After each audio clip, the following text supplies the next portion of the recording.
Alright everyone, welcome back to another Game Vault video. As always, I'm Captain Beefy with the Game Vault. We're going to talk about a little bit more about Wukong, Black Myth Wukong today. And another game that just released the same day it did. So let's take a look at how these two games are doing. Black Myth Wukong, over the all-time peak in the last couple of days, was 2.358 million concurrent players, currently sitting at 738 million players.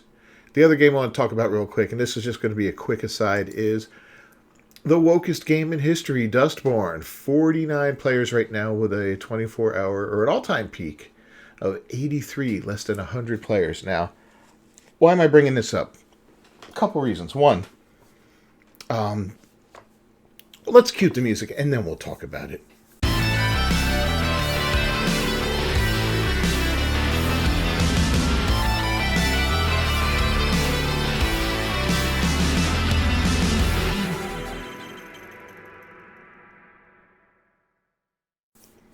All right, so these games are polar opposites, right? Black Myth Wukong is a single-player game that comes from a Chinese developer and retells the story, I guess. I'm not 100% sure exactly, but the Journey to the West, which is a hundreds of years old story from China, right? It involves all these cool settings and these trials and traversals that the Monkey King has to go through and stuff like that. It's supposed to be a really cool novel. I'm kind of interested in actually reading it. I might look for a translated version of it, just for something to read, because based on the game footage and what I've played over, just a couple days, it's absolutely fascinating, totally cool. But basically a single player game. And Dustborn is, oh man, it's the wokest of woke games. It's a game that touts in its actual trailer that words have power and words matter. The main characters, you can see there's what looks to be a non-binary person, what looks to be a gay Spanish person. The black lesbian is there, and the chunky, we don't know what she is, could be American Indian, could be Hispanic, could be, I don't know, she's brown, but she's got the vitiligo, whatever it's called, where your skin is patchy and all that. I mean, they've covered all the bases here, pretty much. And it's just so corny looking. Really, really corny looking. But I'm going to give them props because they created a new IP and they created a game designed for the modern audience. It's obviously designed by people that really believe in this kind of stuff. So I'm not going to dunk on them for doing something that they loved. So congratulations, you made your game and all that. It's not selling well, and it probably never will. It probably won't get cult status. And I wonder how many of these people in the 24-hour peak were actually like YouTubers that spent the money just to dunk on it and play it and make fun of it and all that. Because I'm sure there's a certain amount of that. People do that kind of stuff. It's quite wild. But yeah, let's get to the story today. So, over here on That Park Place, and I will link to the story down below in the description, Reset Era users get depressed after Black Myth Wukong breaks concurrent player number records. Numerous individuals who participate on Reset Era became depressed. According to SteamDB, the game currently sits as the second most played game based on concurrent player numbers, with 2.358 million. Just a day after the game was released, PUBG Battlegrounds still maintains the top spot at 3.257, which is a lot. I mean, that's a big difference there. Less than a million, but still, that's a lot of people. But that's a multiplayer game. Multiplayer, I think it's a survival game or something like that. So, very interesting that this got that close. In fact, this thing kicked the crap out of last year's big releases like Baldur's Gate and Hogwarts Legacy. I mean, really, neither of those achieved that. Elden Ring got less than 1 million concurrent players at its top. There it is, 953,000 right there, right? Anyone else? Hogwarts Legacy, 879,000, 875 for Baldur's Gate. These were all very big games from last year. This game has more than double both of those. Or has doubled more than any two of those games combined. I mean, even, Cyberpunk here, 1.54 million. Yikes. Anyways, all right. So, on a thread titled Black Myth Wukong has hit 2.2 M plus concurrent players on Steam, numerous individuals shared how depressed and frustrated that they were due to the amount of players playing the game. So, this is really a message, okay? This is a message to the studios out there. If anybody who works at a studio or knows anybody who works at a studio, make sure that they get this message. Players want good games. They don't want to be preached to. They don't want a message in their game.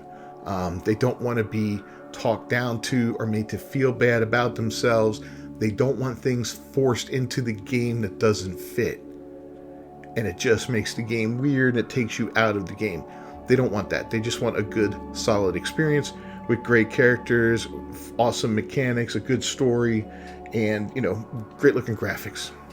Anyway, Tex Nozzle wrote, that's unexpected, to be honest, and it's just a start. I was thinking 200 to 250K.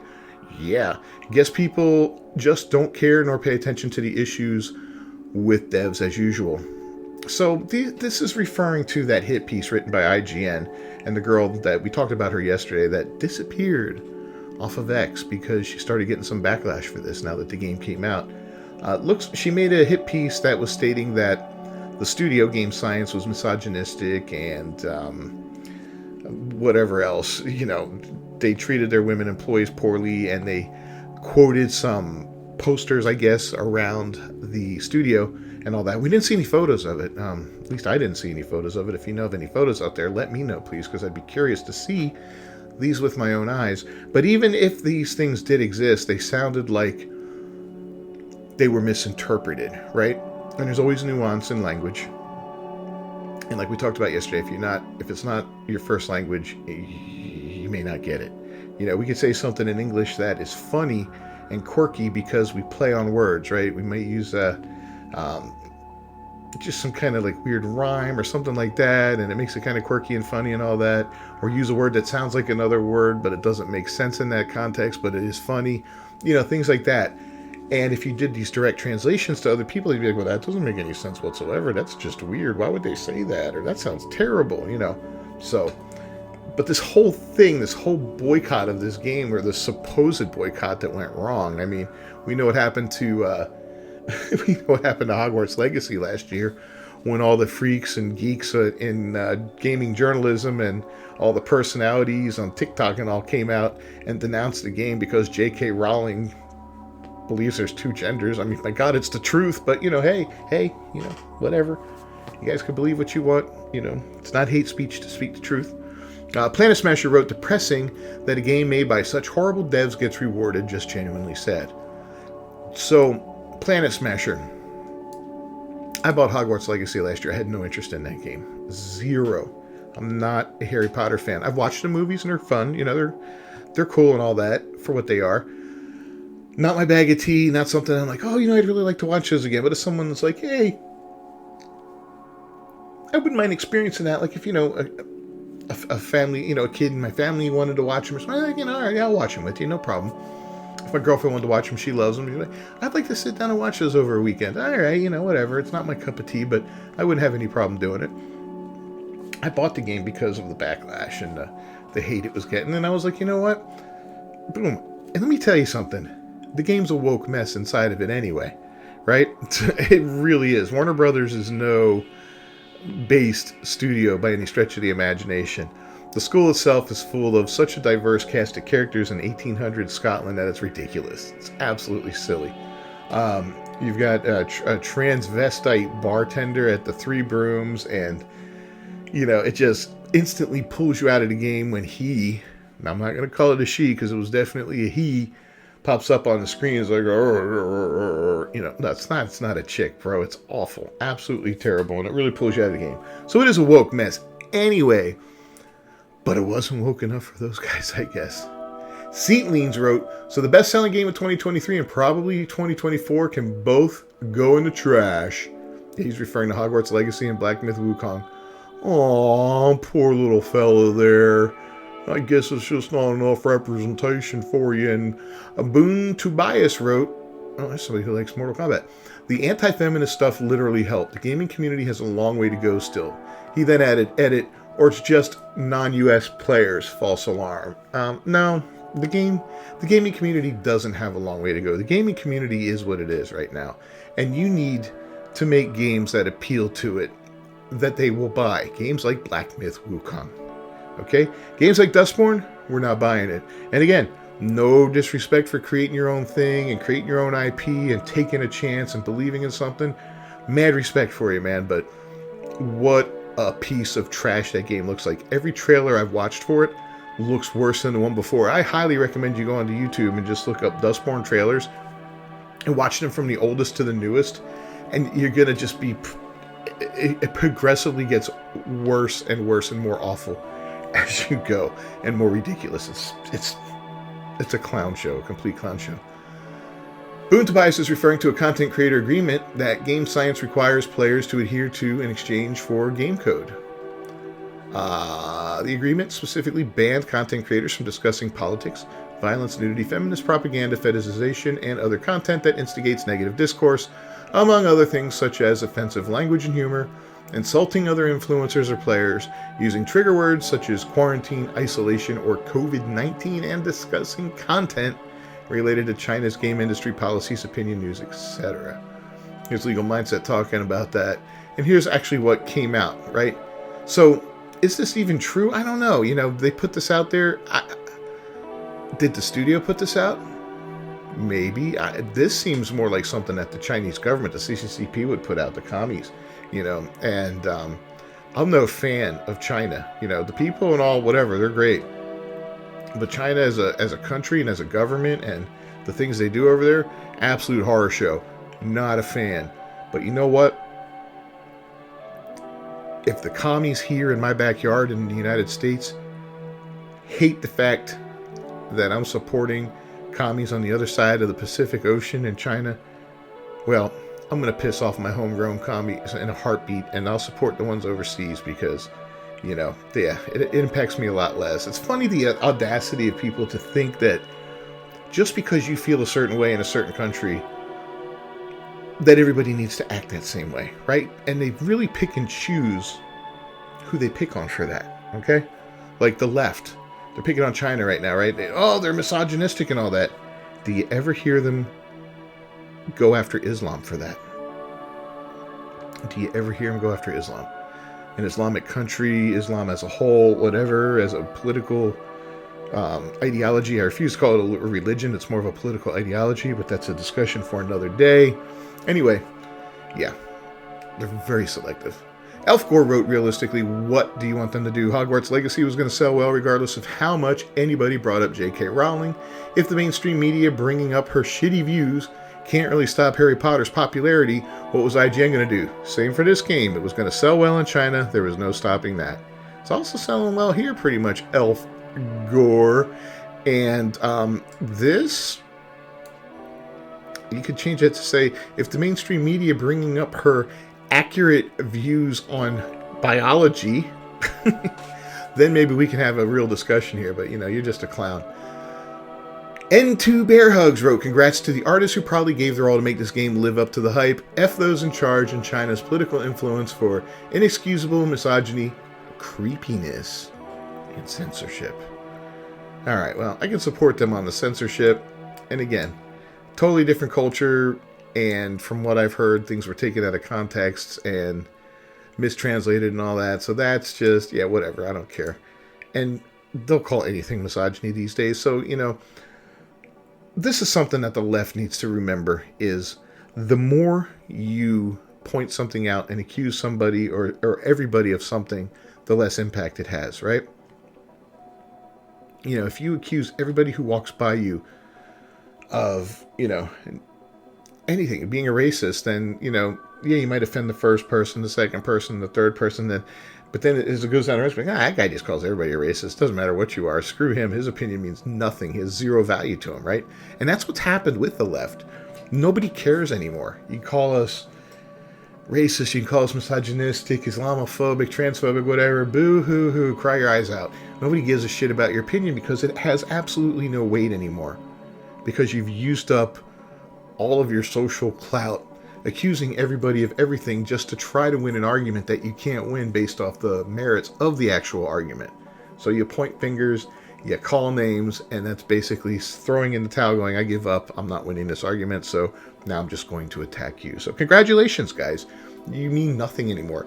And that's another bad thing, is because if you wanted to point out something that was really literally bad, no one would believe you.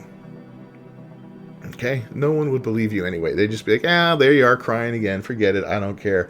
I'm not listening to you. So, you made this bad, guys. You get delaying it for now. Watchtower wrote, the unfortunate reality is most gamers' knowledge of a video game begins and ends with seeing it plastered on a digital storefront. Most gamers are normies unplugged from the hype cycle, let alone any controversy cycles. They stumble on the game on the storefront of their choice, and they find the posted trailers and some reviews, and that's how they decide whether or not to play. He continued, maybe they run into a commercial on TV or a YouTube ad that perks their interest first. Maybe they hear it offhand from a friend. This has always been true. Nothing's really changed here, and that's actually kind of the frustrating part. The outside of gamers opting for digital media and subscriptions, aka weaker forms of ownership, these kinds of attitudes really haven't changed at all. He adds, and let's talk about this first. So, I can't say I disagree with all of this, but I think gamers now are more knowledgeable and more aware, especially with the way things have gone financially for the United States and actually the world. Everybody just seems to be things are tough right now. Things are expensive right now. Not a lot of people have disposable income. So people are being a little bit more careful with how they spend their money. The internet gives us a very easy way to go out there and learn about something before we spend money on it. Do I want to go spend, $50 seeing a movie this weekend with my girlfriend? Let me look into this movie a little bit to see if that's going to be a worthwhile investment. If people I trust are panning and saying, it's bad, just wait for it to come on the streaming. It's going to be on streaming in 2 months anyway. I got a big TV and a sound system, so I don't care. I'll be just as fine watching at home. That sort of thing. Video games, same thing. You can go on, you can see reviews and all that. But then, you go to like Metacritic and you see the game has 85, but the user score is a 22, or it's vice versa. The Metacritic score is, or I think that, the player score's like a 3, Then you go, well, wait a minute, why did critics love it, but the players don't? Then you look at a game and the Metacritic score is 52, but the player rate is a 9. You're like, wait a minute. So critics have lost a lot of clout in recent years. Probably in the last 10 years, I'd say they've lost most of it, especially in the gaming industry. Gaming journalists are garbage. They're dime a dozen. And they're just a bunch of liars and activists that sit there and pump each other up and pump up their friends that are developers in the gaming industry. And they all want to push agendas for, different things. But it always is focused around DEI, whether it be something with the LGBT community, the black people, whatever. It's always they're pushing something. And they're trying to push something onto you. Instead of just saying, hey, here's a great game. Why don't you try it? They'll say, no, this game was good and yada yada, but it didn't represent me. What the hell? Who cares? Not every game has to represent everybody. And the more you try to make something that makes everybody happy, the less people you're going to make happy. Just design a game that's designed for people that love action games, and the guys that love action games are going to buy them, and there's a lot of those people. Tons of them. Put strategy games out there, and the people that like strategy games are going to buy it, and they're going to love it. You don't need to inject politics into it, modern day politics and the culture war and all that. It just, what that does is it alienates effectively at least 50% of your audience, if not more, I would say, in the long run. Absolutely terrible. But anyway, he also talks about digital media and subscriptions, weaker forms of ownership. And, I am guilty of this right here. All my games from the PlayStation 4 on are digital. And, I assume a huge risk for that. But it is what it is. I like the convenience of it. I like having a library of literally hundreds and hundreds of games at my fingertips wherever I go. I can go to my friend's house, bring my PlayStation, plug it in, hook up to the internet, and have access to hundreds and hundreds of games. As opposed to, going there with my PlayStation 5 and then 2 suitcases full of games and a couple boxes and all that, you know. So, yeah, I get it. He then added, I'd say terminally online gamers have no impact, but that's not really true. The chuds very clearly do. They're the ones that can quickly foment outrage and thus headlines. They're the ones farming views on YouTube and TikTok. They're the ones able to make enough noise to permeate into the mainstream. They're the ones able to inspire unrelated actions outside of gaming itself. Well, you guys try that, but you can't do it. So you're mad because the other side is successful with it? Us? We don't get to have shit. Not when most gamers have no idea what's going on and don't want to know.